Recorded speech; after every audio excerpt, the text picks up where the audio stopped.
And yeah. Hit the notification bell. Oh yeah, hit that notification bell. Hit the notification bell for our latest up to date. I don't know what I'm trying to say. For our latest videos. Do it in post. We'll do it in post. Do it in post. All right. You know, when you start explaining the game, I just stopped paying attention. All right. Welcome to Thursday night. This is Scott Teaches Games. My name is Nick. I am Sarah. This is Sarah, my wife. We have our guest again, Holland, and this is Scott. Scott. Oh, you just keep getting He teaches called a us guest games. until you... Well, sometimes he doesn't join. Yeah. That is true. So Scott teaches us games on Thursday. Once you've come 4 consecutive weeks in a row, then you're no longer a guest. I'm not a special guest. Not a special guest, I'm a Thursday. series regular. If you guys like this video, please drop a comment below. Let us know which game you like from our mix. Don't forget to like and subscribe this video. Everybody close your eyes, point to one. Alright, ready? Set, go. Open. Okay, looks like we have 2 that are over in this direction. So that is these 3. Okay, close our eyes, point to Oh, one. well, hang on. I'm really curious what this Hanabi game We is. can just randomize it. I think we should Yes. play You want to play Hanabi? Hanabi! Hanabi. Hanabi? Hanabi. Back to Hanabi. So we're playing Hanabi. So you can at least do the rule explanation, and then we can figure out. Yeah, we'll figure it out. Yeah.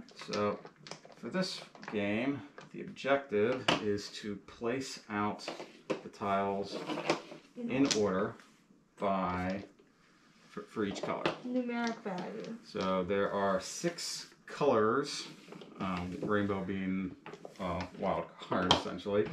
Not an actual wild card, but it's just hard to describe it as a color. And the objective is to try to lay them out in order to complete the fireworks display. When you're playing the tiles, they have to be played out in order, as was stated before. So, like 1, 2, 3, 4, 5. You don't have to do one color at a time. So you could be here, and you could still play 1 yellow, 1 white. Doesn't matter as long as you haven't tried to play, say, a green 4, and there's no green to begin with. You always have to start with the 1. Anytime that you were to play a tile out of order, it is considered a mistake, and your fuse goes down. So you would lose 1 of the fuses every time that you make a mistake. If you end up making enough mistakes, fireworks display goes off early. I still didn't look up the place that actually had that happen. Oh yeah. Because it was topical at the time. I just can't remember. So this what it is actually was. everyone helps everyone. Cooperative. Thank you. Cooperative memory Cooperative game. This is a cooperative game. The thing, well, while we're pulling all these tiles out, You want them all out? the thing that, yeah, every tile is going to have to be out. The thing that is interesting about this game, like so far it doesn't sound very hard for, like, okay, so you just play it out in order. That's not very difficult. The difficult part is you are the only person who doesn't know what you have. Yeah, so it's like this. Oh. So everybody else at the table knows what you have, but you do not. But you're the one who has to play it. So the way that you figure out what you have is by giving clues to the other people. Now, the clues that are given, you can do number or color. But only 1 word each? Well, it's not like code names where it's only 1 word, but you can only give 1 type of clue. This might be hard if we're making too much noise for them to hear you. Yeah, that's fine. I'll get these all flipped over first, and I'll continue the explanation. Okay, now. Should you just drop all these too? Well, I'll use them just for reference, because Sarah can see mine, and I can see Sarah's, but we can't see each other. So an example of a clue would be, say, number, which would be that these 2 are 1s. Now, when you're giving a clue, you have to give all of the information. Like, this may be a tile that I wanted to know about, but if I go with green as the clue, I have to say that these 3 are green. And then I might can't group just pick, them. I can't just pick and choose which one I do. So if you're doing number, you have to give all the numbers. If you're doing color, you have to do all the So, colors. like, say she has these 3 greens and 2 yellows, right? Mhm. If I were to do numbers, I have to say you have 2, 2, and 3, or Only one You at a can time. only though. give 1 clue. so it'd be like you have 2 of these. Yeah. No. When I'm saying number, I mean you're telling her the number of the tile Okay. or the color of the tile, but you have to give all of them. And you So- would never have that many. Yeah. you would But never have that many. But So, like, if I wanted to tell her that I wanted the 2 yellow and I want to use numbers, right? So how would I You have to say point that? to them. So It- these 3 are yellow. if you were trying to get this Number. that one specifically, this is a 2. Okay. but if there are But other there are twos, twos, you would say these are 2s. yes. Right, Okay. but because there aren't, like you can get away with 1.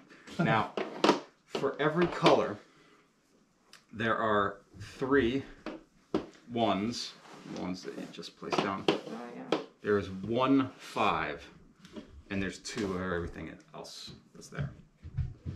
So, on your turn, you can give a clue, play a tile, or discard a tile. When you play or discard a tile, you're going to replace it with 1 from the pile. When you give a clue, you lose 1 of the clues that the total team has. We have 8 clues that we can give. If you discard a tile, which was this, then you get a clue back. But So that's with your the rest turn. of it. And I've been doing it face down, but when you're actually discarding or playing it, you will be flipping it face up. You'll have to So declare. you also get to see it. Yeah. Yes, but you have to declare what you're doing Before you do. before you actually flip it over. Okay. Whether you're But actually playing it remember- or discarding it. If I don't have a 5, if you discard a 5, there's only one 5, one so 5. that's done. Oh, so it removes it from the game. Yes. Yeah, it's like That's this. you're either, Oh, you're either thank you. playing it or discarding it. If you end up If I discard this, then we can't complete the yellow. And then you automatically lose. No. No. you're trying to get the largest score that you possibly Oh, can. okay. So you can still play all up till 1 through 4. You'll just not be able to complete Right. it. And likewise, if you end up burning both 2s accidentally, then that color is basically dead. Okay, so Shitty. I believe with 4 players, we're gonna have 4. Do you want to explain? Because I was Yeah. terrible at this Yeah, last time. I'll get to that in a moment. We've got 4. We were gonna each have 4 tiles. Now, Oh, 4? as a yes, that's why when you had like 7 out there, Well, I'm like, I we're never gonna have that much. I'm So the sorry. camera can But yeah. see. Now, as a general rule, it's not something that is specifically required by the game, but as a general rule to try and make it a bit easier for people to give clues, whenever you are collecting a new tile, start it off on the left. And whenever you're going to be discarding a tile, pick the one that's on the right. I was terrible at this. So you can't just pick the middle one and just discard You that can. one? You can. There's no rule saying that you can't do that, but just to make things easier so that people So- like if you had a 5 that Yeah. was in the middle, Like this. then that might be safe to leave till later to let you know. But if you're a people- freaking wild card Yeah. and just discarding willy-nilly, be like, okay, oh darn, now we're completely screwed So on what that. he's saying is, right now, everyone should assume this is the one I'm going to discard if I discard. If you, yeah. And so you need to tell me this is a 5. Yeah, stop you from taking away the 5s. Right. Yeah. Or anything else that's in danger. Like, again, there's only 2 of everything else.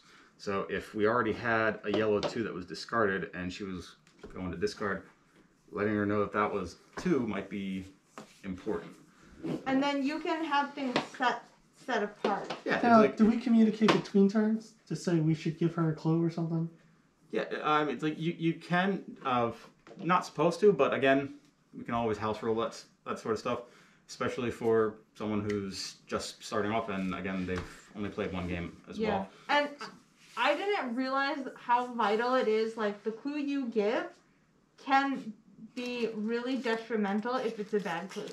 It can be detrimental if it's a bad clue, and also it could be detrimental based on who gives the clue.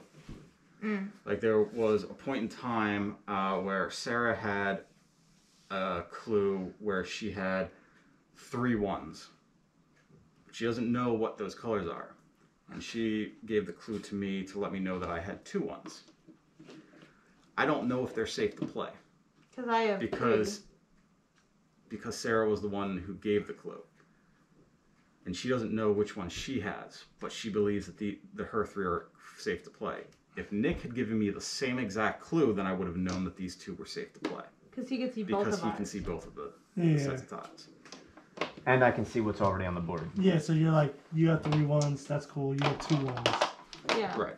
Okay. Alright, so Alright. the only thing that was not explained is after the person has taken the last tile, that starts the last round, where each player gets to play 1 more tile.